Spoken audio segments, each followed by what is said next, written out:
Hello दोस्तों, स्वागत है आपका द मैक क्लासेज में। अभी तक हमने जितनी भी क्लास की है वो सब डिस्क्रिप्शन में पड़ी है, वहां पे जाके आप उन सभी क्लासों को देख सकते हैं। चलिए आप बढ़ते हैं अपने प्रतिशतता के नेक्स्ट टॉपिक की ओर। देखिए दोस्तों, मैं आपके सामने कुछ महत्वपूर्ण टॉपिक लिख के है। इसमें आप कुछ लोग कमेंट आए हुए थे कि सर हमें नहीं पता कि 16 से ही 2/3% की फ्रैक्शन वैल्यू क्या होती है, या 11 से ही 1/9% की फ्रैक्शन वैल्यू क्या होती है। वो सभी में लेके 1 से लेकर आपका 1/14 तक सभी को आपकी परसेंटेज वैल्यू और फ्रैक्शन वैल्यू आपको यहाँ पे लिख दी गई है। आप सभी स्टूडेंट इसका स्क्रीनशॉट ले लीजिए ताकि आपको अधिक समय के लिए याद रहे। चलिए बढ़ते हैं अपने नेक्स्ट टॉपिक की ओर। देखिए दोस्तों, क्वेश्चन में आपको जो दिया गया है, ये दिया गया है कि एक आयत की लंबाई में 25% वृद्धि तथा चौड़ाई में 20% वृद्धि की गई तो उस आयत का क्षेत्रफल में कितने प्रतिशत की वृद्धि होगी।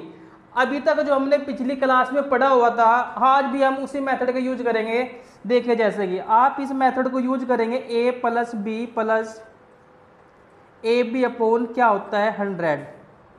ए बी अपॉन क्या हो जाएगा आपका 100। देखिए इसमें लंबाई में क्या दिया है आपको 25% की वृद्धि है, तो ए का जो मान होगा वो प्लस के 25% होगा। फिर देखिए आप चौड़ाई में कितना दिया है 20% की वृद्धि, तो जो आपका बी का मान होगा कितना होंगे प्लस के 20। चलिए अब रखते हैं इस फॉर्मूले में। आप ए का मान तो आपका कितना है 25 है प्लस के, बी का मान कितना है आपका 20 है प्लस के। अब क्या करोगे आप 25 की और 20 की गुणा करके किससे डिवाइड कर दोगे आप 100 से डिवाइड कर दोगे। चलिए आप देखिए जरा, 25 और 20 कितने होते हैं आपके, टोटल कितना हो जाएगा आपका ये 45 हो जाएगा। टोटल कितना हो जाएगा ये 45। तो ये कितना हो जाएगा जब आप 25 और 20 की गुणा करोगे, टोटल कितना हो जाएगा ये 500। 500 किससे डिवाइड कर दोगे आप 100 से, तो आपका कितना आ जाएगा 45 और 5, टोटल कितना हो जाएगा आपका 50%। यह आपका जो 50% आया है किस में आया है, पॉजिटिव आया है ना। यदि पॉजिटिव आ रहा है तो इसका मतलब क्या हो रहा है कि वृद्धि हो रही है। यदि यही आंसर फॉर्मूला रखने के बाद नेगेटिव आता तो इसका मतलब क्या होता है कि इसमें कमी हो रही है। चलिए यह आपका आंसर क्या आ जाएगा 50% की वृद्धि होगी। चलिए बढ़ते अपने नेक्स्ट क्वेश्चन की ओर।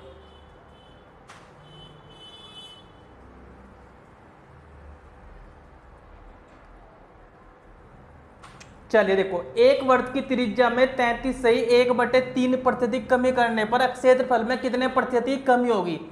देखिए दोस्तों, आप एक बात ध्यान रखना कि जब भी आपको वर्त कहेगा ना, वर्त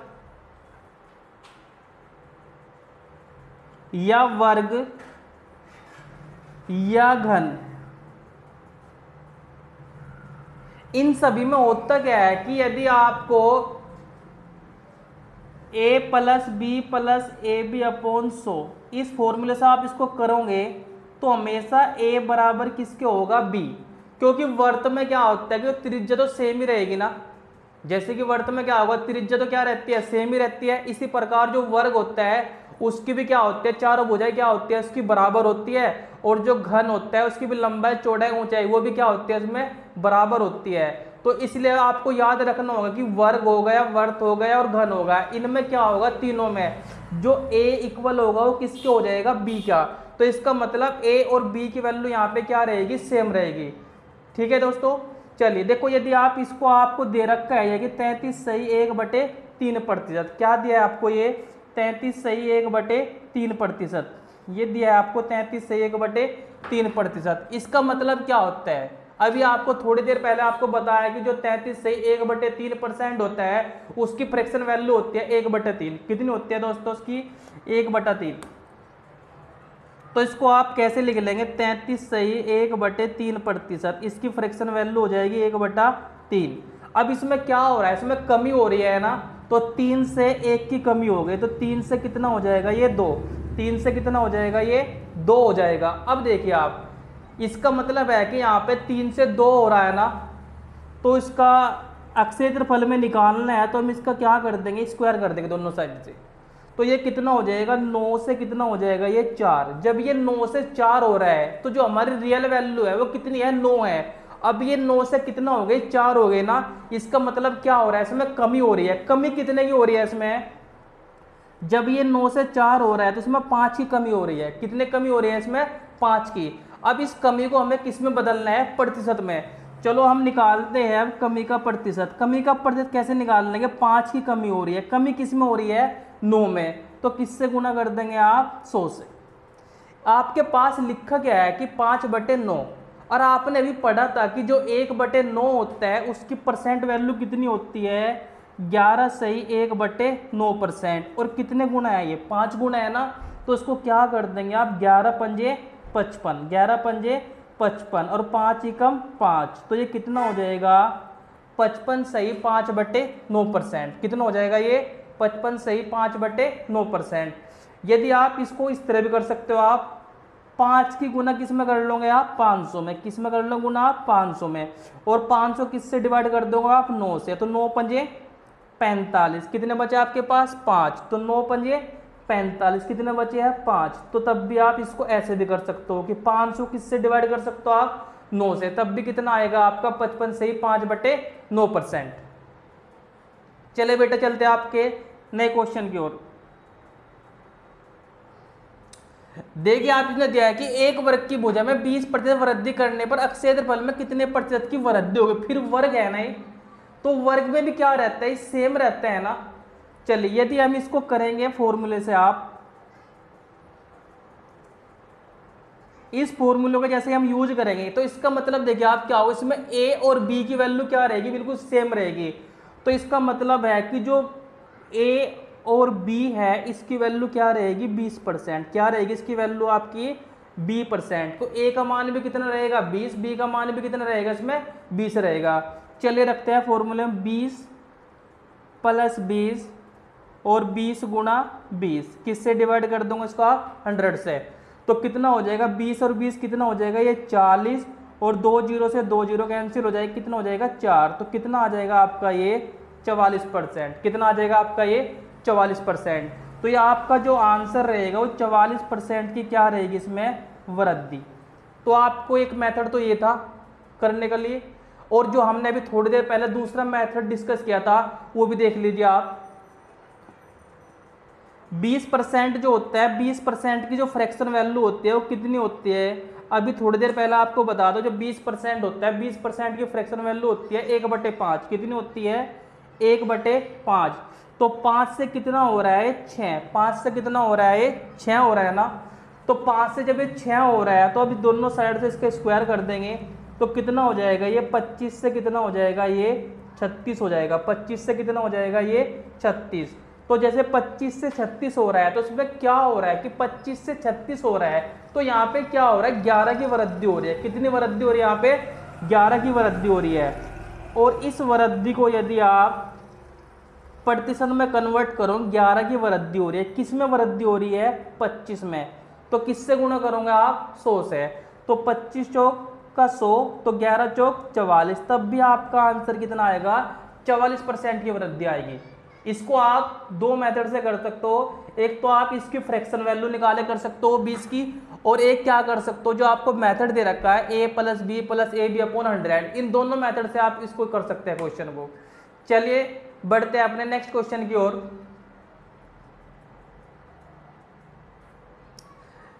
एक वृत्त की त्रिज्या में क्या हो रहा है कि 16 सही 2/3% की वृद्धि करने पर परिमाप में कितने प्रतिशत की वृद्धि होगी। देखो एक जो वृत्त है उसकी त्रिज्या में क्या हो रहा है कि 16 सही 2/3% की वृद्धि हो रही है। क्या दिया आपको, वृत्त दिया है, तो परिमाप में कितने % की वृद्धि होगी। देखिए कुछ स्टूडेंट क्या करेंगे कि जैसे कि आपको 16 सही 2/3% दे दिया, तो कुछ स्टूडेंट देखो क्या करेंगे इसको आप कि 16 सही 2/3% की जो फ्रैक्शन वैल्यू होती है कितनी होती है, 1/6 हो रही है, तो 6 से कितना हो जाएगा 7, और फिर कितना कर देंगे स्क्वायर, 36 से कितना हो रहा है ये 49 हो रहा है। 36 से कितना हो रहा है ये 49। तो इसमें कुछ स्टूडेंट क्या करेंगे, इसको आप 36 से 49 हो रहा है, कितनी वृद्धि हो रही है 13 की, और इसको आप प्रतिशत में वृद्धि निकाल लेंगे आप, तो 13/36 गुना कितना हो जाएगा 100। ठीक है ना, लेकिन ये बिल्कुल ही गलत हो जाएगा, ऐसा आपको कभी नहीं करना है। ठीक है ना, उसके लिए हम आपको एक लॉजिक समझाते हैं, ऐसे क्यों नहीं करते हैं। उसने देखो आपसे क्या कह रहा है, वो कह रहा है आपसे कि परिमाप में किस में कहा है उसने? परिमाप में। उसने अक्षेत्रफल में नहीं कहा, उसने किस में कहा है? कि परिमाप में कहा है। तो हम क्या करते हैं इसके लिए, आप पहले एक नोट लिख लीजिए। आप वो नोट क्या होगा वो ध्यान रखना। देखो आप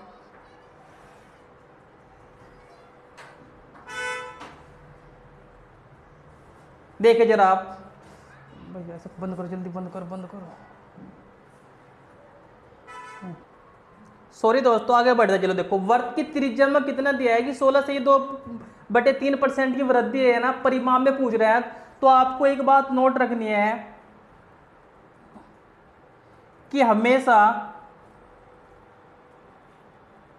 त्रिज्या, व्यास और परिमाप सभी में समान वृद्धि या कमी होती है। सभी में क्या होता है? समान वृद्धि या कमी होती है। इसका मतलब यह है कि जितनी वृद्धि त्रिज्या में हो रही है उतनी वृद्धि आपकी व्यास में होगी और उतनी वृद्धि किस में होगी? परिमाप में होगी। आशा करता हूँ आप इस बात को आप अच्छी तरह समझ चुके होंगे। तो आप इसका आंसर क्या दोगे? इसका जो आंसर रहेगा वो कितना रहेगा? 16 सही 2/3% की वृद्धि ही रहेगा। कितना रहेगा? 16 सही 2/3% की वृद्धि रहेगा। तो हमारे परिमाप में जो वृद्धि होगी वो 16 सही 2/3% की होगी। चलिए बढ़ते हैं अपने नेक्स्ट क्वेश्चन की ओर। देखो आप, एक घन के क्षेत्रफल में दिया कितना कि 69% की वृद्धि हो गई, तो उसके भुजा में कितने परसेंट की वृद्धि होगी? अब तक तो आपको क्या पूछ रहा था? अक्षेत्रफल में वृद्धि पूछ रहा था। इस बार उसने क्या दिया आपको? अक्षेत्रफल में वृद्धि दी है। और क्या पूछ रहा है आपको? भुजा में वृद्धि पूछ रहा है। तो आप इसको कैसे निकालेंगे? देखना आप, जो आपका क्षेत्रफल सपोज करो कितना था आपका? 100% था। कितना था वो? 100%। जब उसमें 69% की वृद्धि हो जाएगी तो वो वृद्धि होने के बाद कितना हो जाएगा? 169%। कितना हो जाएगा आपका ये? 169%। घन में क्या होता है कि घन में प्रत्येक भुजा क्या होती है? बराबर होती है ना। तो आपको क्या निकालना है? भुजा में वृद्धि। तो आप क्या करोगे? दोनों साइड से इनका क्या ले लूंगा? आप वर्गमूल ले लेंगे। क्या ले लेंगे आप? इनका वर्गमूल। तो 100 का वर्गमूल कितना आ जाएगा आपका? 10। और 169 कितना आ जाएगा? 13। 10 से कितना हो रहा है? 13 हो रहा है ना। तो यहाँ पे कितनी वृद्धि हो रही है? 3 की वृद्धि हो रही है। यदि आप इस वृद्धि को प्रतिशत में कन्वर्ट करो, कितनी वृद्धि हो रही है? 3 की। किस में वृद्धि हो रही है? 10 में वृद्धि हो रही है। तो 3/10 गुणा 100, तो यहाँ पे कितना आ जाएगा आपका? 30%। यही आपका क्या हो जाएगा? आंसर हो जाएगा। जब भी आपको इस तरह से क्वेश्चन आएगा कि अक्षेत्रफल में आपको वृद्धि दी हो और भुजा में पूछ रहा हो वर्ग, घन या वृत्त में, तो आपको हमेशा ऐसे ही करना है। चलिए बढ़ते हैं अपने नेक्स्ट क्वेश्चन की ओर। देखना आपकी एक वर्ग की प्रत्येक भुजा को दुगुना कर दिया जाए तो अक्षेत्रफल में कितने प्रतिशत की वृद्धि होगी? देखो वर्ग की जो भुजा है उसको क्या कर देंगे? दुगुना। यदि वर्ग की भुजा पहले 1 थी, अब कितनी हो गई? 2। अब कितनी हो गई? ये 2 हो गई है। तो एक बात बताइए आप मुझे, जो वर्ग का क्षेत्रफल होता है वो क्या होता है? भुजा का स्क्वायर। क्या होता है? भुजा का स्क्वायर। यदि हम दोनों साइड से स्क्वायर करेंगे तो पहले क्षेत्रफल कितना था? 1। अब कितना हो रहा है? 4। पहले कितना था? 1। अब कितना हो रहा है? 4। क्षेत्रफल 1 से 4 हो रहा है। इसका मतलब हो रहा है यहाँ पे कितनी वृद्धि हो रही है? 3 की वृद्धि हो रही है। कितनी वृद्धि हो रही है? 3 की वृद्धि हो रही है। यदि इसी वृद्धि को आपको परसेंटेज में कन्वर्ट करना है तो वो कितने परसेंट हो जाएगी? आप इस 3 को 100 से गुणा कर दो तो कितना हो जाएगा? 300% की वृद्धि क्षेत्रफल में हो जाएगी। यही आपका आंसर हो जाएगा। चलिए बढ़ते हैं अपने नेक्स्ट क्वेश्चन की ओर। देखो नेक्स्ट क्वेश्चन में क्या दिया है कि एक आयत की लंबाई में 8 सही 1/3% की कमी हो गई है, चौड़ाई में 9 सही 1/11% की कमी हो गई है, तो क्षेत्रफल में कितने प्रतिशत की कमी होगी? चलिए देखो, अभी हमने स्टार्टिंग में स्क्रीन पर लिखा हुआ था कि 8 सही जो 1/3% होता है उसकी फ्रैक्शन वैल्यू कितनी होती है? 1/12। 8 सही 1/3% की फ्रैक्शन वैल्यू कितनी होती है? 1/12। और जो आपका 9 सही 1/11% होता है, इसकी फ्रैक्शन वैल्यू कितनी होती है? 1/11। अब उसने क्या कहा आपसे कि कमी हो रही है, तो 12 से 1 की कमी हो गई, तो 12 से कितना हो जाएगा ये 11, और यहाँ पे कितना हो जाएगा 11 से कितना हो जाएगा ये 10, 11 से कितना हो जाएगा ये 10 हो जाएगा। तो आप इसको देखना 11 से 11 कट हो जाएगा और ये कितना हो जाएगा 2 छिक 12 2 पंजे 10, तो 6 से कितना हो जाएगा ये 5, तो 6 से जब ये 5 हो रहा है तो उसमें कमी कितने की हो रही है 1 की, कमी कितने की हो रही है इसमें 1 की। इस कमी को आपको प्रतिशत में कन्वर्ट करना है, तो कमी कितने की हो रही है 1 की, किस में कमी हुई है 6 में, तो कितना आ जाएगा आपके पास, गुणा किससे कर दोगे आप 100 को। तो आपको क्या बता रखा है कि जो 1/6 होता है उसकी परसेंट वैल्यू कितनी होती है 16 से ही 2/3%, 16 से ही 2/3%। यही हमारा आंसर होगा। आज की क्लास में इतना ही, कल मिलते हैं नेक्स्ट क्लास में। आप हमारे चैनल को लाइक कीजिए, सब्सक्राइब कीजिए। धन्यवाद।